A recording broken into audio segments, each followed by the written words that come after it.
Oye, Rafa, bueno, hay tantas cosas que podríamos abordar. Rafael Pizarro nos acompaña, analista político, jefe de carrera Administración Pública de la UTEM, miembro del directorio del Instituto de Igualdad, que ahora ya lo tengo agregado ahí, ¿verdad? Para que darle la relevancia, ¿no es cierto?, que merece. Oiga, don Rafa, ¿quiere partir con algo? ¿Quiere lo de anoche? ¿Quiere...? A ver, cuénteme. No, diría yo, bueno, ya hay luz verde en la mega reforma. Creo que el gobierno tuvo un éxito en aquello, pese a lo escaso del triunfo, ¿no? Lo apretado, pero sin duda creo que esto marca ya el cierre del hito. Acá ya corresponde comenzar a, a gestionar esta mega reforma. Yo espero que logre los objetivos que se planteó. Claro. Creo yo que es un escenario incierto, pero en general diría yo que desde esa lógica, éxito en la mega reforma, buenos resultados económicos con un IVASEC de junio de 2,4. Sí. Que no es gran cosa tampoco, digámoslo claramente. No, claro, pero al menos revirtió esta recesión técnica que se venía dando. Por lo tanto, hay que reconocer aquello, y eso creo que más allá es un buen síntoma, es una buena... Es una señal. Sin embargo, siguen los problemas internos. Creo que la crítica que viene justamente del presidente del Partido Republicano, nuevamente al gobierno, y particularmente al subsecretario del Interior, no contribuye, y la verdad cuesta entenderlo. Uno esperaría un mayor orden.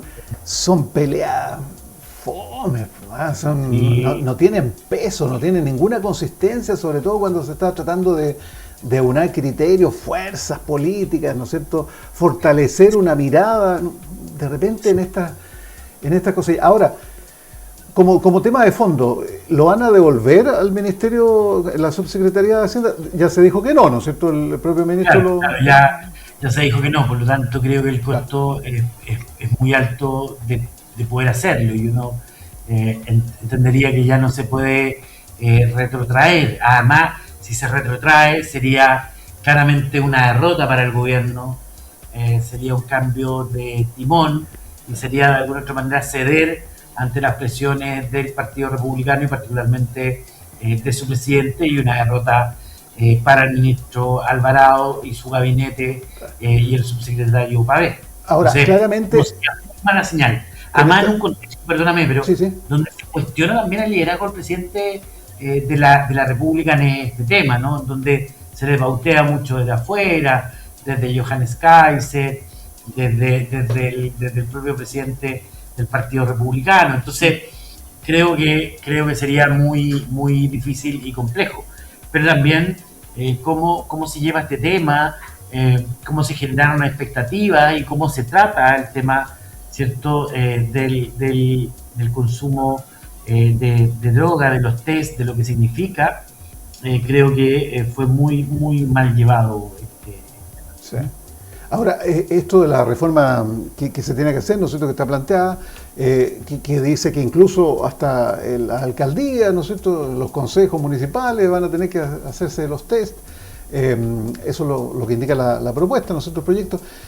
Vamos a ver qué es lo que va a significar y qué problema va a acarrear, porque no está... A ver, si el gran problema que tuvo el gobierno, ¿no es cierto?, es que quería dar una señal de transparencia y inmediatamente cortó por lo más sano, digamos, inmediatamente.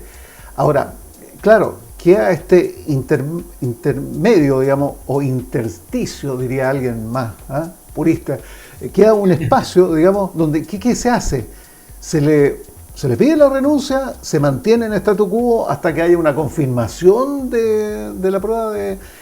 ¿Y esto qué va a pasar con los demás, ¿no es cierto?, con las otras autoridades? Porque ya sabemos que esto tiene un porcentaje de errores, estas pruebas, estos test. Entonces, ¿cuál va a ser el punto exacto? ¿Cuándo se le corta a una autoridad o no? Mira, ¿sabes qué? Yo creo que acá hay una falta de sentido de las medias, ¿no? Un poco, uno, ¿para qué? ¿Para qué se hace, no?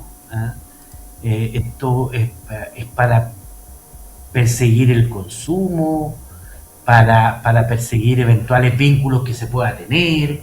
Entonces, ahí hay un tema, porque además, fíjate que una de las problemáticas que se tiene ya de las contramuestras es que las segundas muestras o las contramuestras no es la misma muestra, que parece muy obvio, ¿no?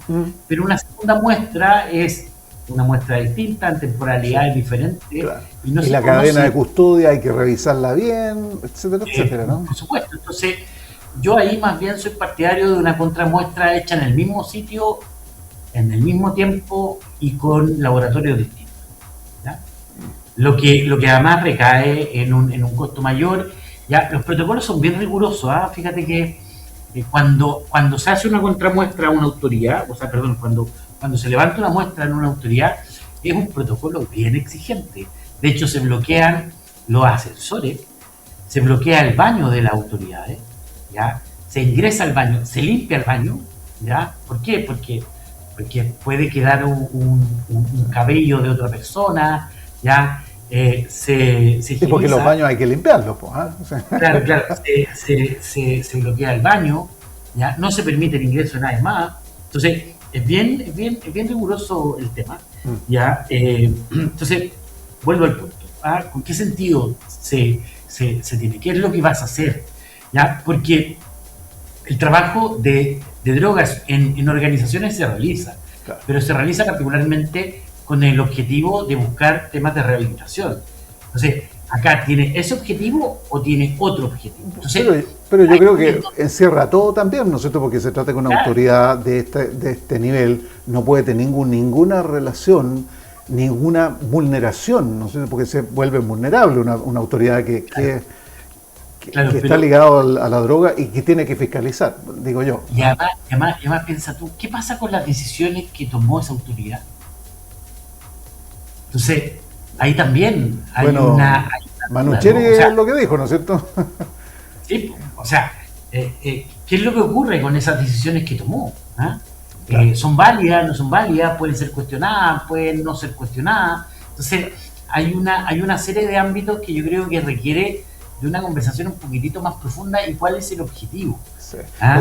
Daniel Manucheri, perdón, dijo para no dejarlo, ¿no es cierto?, entre líneas, que claramente esta ley, ¿no es cierto?, del megaproyecto había sido tramitada bajo la influencia de la droga. No sé si fue textualmente lo que dijo, ¿no es cierto?, pero eso dejó entrever, digamos. ¿Eh? Pero, claro, y levanta esa duda. Entonces, cuando uno se pone temas públicos, tiene que entender cuáles son las consecuencias de eso.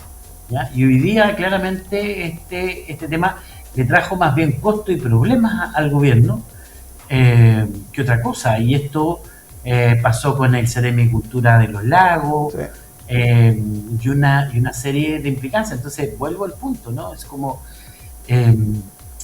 para gobernar hay que tener capacidad no solo de saber lo que se va a hacer, sino que las consecuencias de lo que se está haciendo, ¿ah? Y de las promesas que se ejercen, ¿ya? Y ahí creo yo que no hay un mayor entendimiento, ¿ya? Ni una mayor comprensión. Y esto finalmente genera un problema en el centro gobierno, es decir, un problema entre el presidente y un senador como Esquella, del Partido Republicano, el partido del presidente, con nada más ni nada menos que el ministro del Interior y el subsecretario del Interior. Entonces, generó un problema político gratuito en una semana que podríamos... no es zanjado correctamente, porque aquí creo entenderlo, ¿eh? A lo mejor estoy equivocado, ¿no es cierto? Son opiniones, pero le falta fuerza al presidente, ¿no es cierto? Una fuerza que sea comunicada oficialmente, ¿no es cierto?, desde la cabeza, porque aquí están hablando del subsecretario, aquí está hablando obviamente el aludido subsecretario, el ex subsecretario de la Hacienda, pero también habla el ministro, el viceministro, ¿no es cierto?, del Interior, qué sé yo, pero no hay como una fuerza conductual desde el gobierno, desde el propio presidente Kast, señalando, mira, esto es lo que pasó, se zanjó esto, ¿no es cierto?, llegué a una conclusión de esta manera, tomé esta decisión y esto es lo que asumo yo, digamos, ¿eh? Y son decisiones. Yo creo que eso está faltando un poco, ¿eh? Una fuerza ahí en la comunicación. Vuelvo al punto, ¿no? Cuando uno toma decisiones tiene que entender cuáles son los efectos de esas decisiones. Y el gobierno tomó una decisión de no tener vocería. o de hacer recaer la vocería justamente en el ministro del Interior. Y ahí la problemática, y que lo conversamos en su momento, Sí. era que tú ponías en riesgo, claro, ponías una figura fuerte, nada más ni nada menos que el ministro del Interior, y eso fortalece una vocería, pero también tiene el costo de poner en el fusible mayor la carga y lo que significa la vocería, y por lo tanto lo sobreexpones ya de esa manera. Y recordemos además que el ministro del Interior es el vicepresidente de la República, Sí. ya, y es el fusible inmediatamente anterior al presidente de la República. Bueno, Entonces, hoy día estás pagando ya, o de alguna otra manera estás estableciendo el costo de una decisión que tomaste. Yo creo que ahí, efectivamente, y como lo dijo Pepa Hoffman, el diputado Chalper, yo creo que acá está, se está cayendo maduro ya el hecho de la necesidad de un vocero o vocera que sea capaz de establecer la línea comunicacional del gobierno. oye, en algún momento se me pasó. El mismo ex subsecretario, oye, el mismo ex subsecretario podría ser un buen vocero, ¿ah? Porque tiene buen hablamiento, como dicen algunos, ¿no es cierto? Se comunica bien, salió bien parado, tengo entendido, yo no sé la encuesta, pero todo parece indicar que va por ahí la cosa. No sé, ¿ah? Sí. Ahora, el tema de la vocería ya está zanjado, eso fue una decisión de gobierno, o sea, no hay vuelta que darle, ¿no? Claro, pero lo podría revertir sin mayor inconveniente, atendiendo a las nuevas circunstancias. Ya, yo creo que se hace necesario.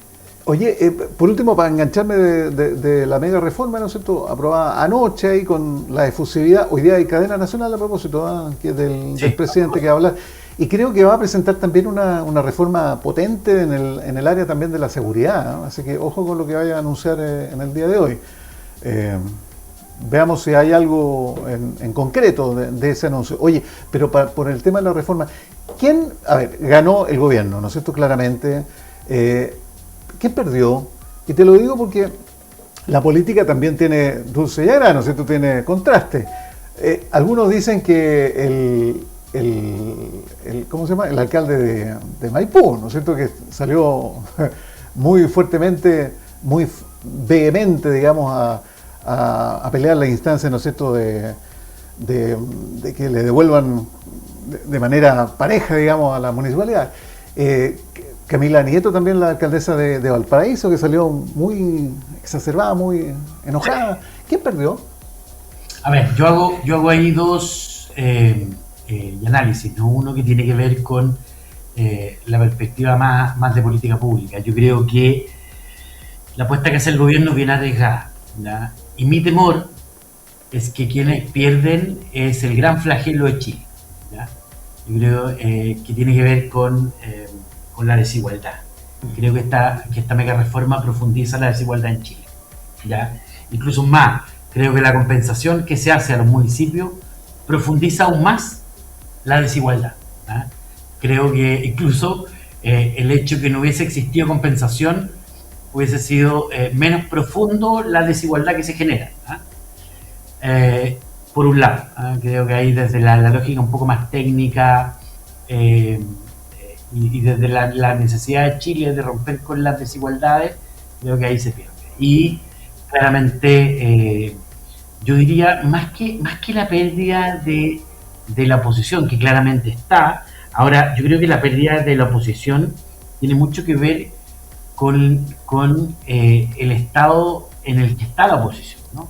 Una oposición que yo creo que, a ver, hay un nivel de normalidad y en base al comportamiento de las oposiciones, ¿ya? Y particularmente la oposición de centro-izquierda y la izquierda, se demora más o menos un año en reponerse de las derrotas electorales, ¿ya? Por tanto, tiene un cierto nivel de normalidad, pero creo que la derecha y la ultraderecha entró de una manera muy fuerte, muy potente, muy ordenada, y tuvo la capacidad además de leer muy bien al PDG, ¿ya? Y el PDG tuvo la capacidad, a diferencia de la vuelta anterior, de mantenerse ordenado y además ordenarse de en buenos términos, ya con la derecha, y poder sacar una reforma estructural que yo creo que es de las más importantes en los últimos 30 años en términos tributarios.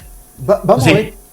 Creo cómo queda que establecido todo lo que está, ¿no es cierto?, plasmado en la mega reforma? claro, creo que acá a ver, creo que el gran triunfo ideológico es del gobierno, es de la derecha. ¿Ah? Y por lo tanto, quien más gana en términos ideológicos, el gran ganador estratégico sigue siendo él, y por supuesto, desde esa perspectiva, ¿no?, dicotómica, el gran derrotado en la oposición. Ya. Vamos a ver quién lleva la música a propósito. Mira, hice analogía respecto a lo que en algún momento señaló Johannes Kaiser. Voy a poner ahí en pantalla, espérate, el debate interactivo de hoy día. Varias disputas políticas se han dado a partir de las expresiones de Johannes Kaiser tiempo atrás, cuando dijo: tenemos a todo el gobierno bailando la música que ponemos nosotros. En su opinión, ¿quién manda, quién pone la música en el actual gobierno? El PDG, Partido de la Gente, 6,7%. Los nacional libertarios, 0. 33,3% la derecha, si está unida. Y 60% el ministro de Hacienda, Jorge Quirós. Entonces ahí te pregunto, ¿y ganó Jorge Quirós fuertemente, más allá que el gobierno? Porque aquí el que la lleva, todo parece indicar, ¿no es cierto?, por la fuerza que tiene, es el ministro de Hacienda. Es bien interesante el resultado, ¿no? Por lo que yo te decía. Yo creo que la derecha tuvo la capacidad de mantenerse unida, ¿no?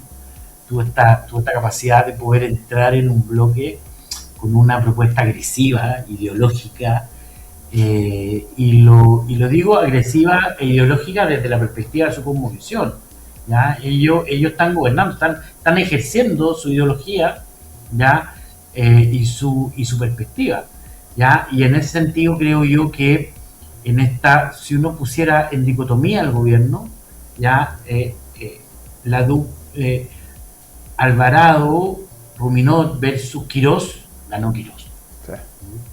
Ganó Quirós. Y yo creo que ahí Quirós se anota un punto a favor, y muy a favor. Creo que esta reforma, que era de reconstrucción, y que de reconstrucción tenía bien poco, y era bien reforma tributaria y bien ideológica, ya Quirós termina imponiéndose. Yo creo que este es un triunfo de Quirós, ¿no? De un ministro de Hacienda distinto, de un ministro Quirós que venía bien poco acompañado de diplomas, de formación académica, a diferencia de otros ministros de Hacienda, incluso de la derecha, sin una trayectoria muy grandilocuente, ¿no?, sino que más bien del mundo de la industria, ¿ya? Con un perfil muy distinto, ¿no? Logra imponer una reforma, yo creo que de gran envergadura en eso, y sin duda, por lo menos comunicacionalmente, yo creo que va a tener un peso específico, ¿no es cierto?, esta etapa para el ministro de Hacienda. Vamos a ver qué dicen las encuestas, si esto llega, digamos, al común de la gente, ¿no? Sí, no creo que se traduzca en mucha adhesión, no creo que se traduzca en mucha. Hago yo mi apuesta, ¿no?, en eso. No creo que se traduzca en mucha adhesión, pero claramente desde la lógica del poder, ya Quirós sin duda se impone. Don Rafael Pizarro, ha sido un gusto, muchas gracias, como siempre, un buen aporte, sobrio, equilibrado, ¿no es cierto?, con proyección, viendo hacia el futuro, a lo que viene. Claro que el propio futuro se encargará de decirnos qué es lo que viene, ¿no es cierto?, en estas materias políticas. Pues. Así muchas gracias, amigo. ¿No? Cuídate, nos vemos la otra semana. Saludos a todos y a todas las personas que nos ven y nos escuchan. Saludos.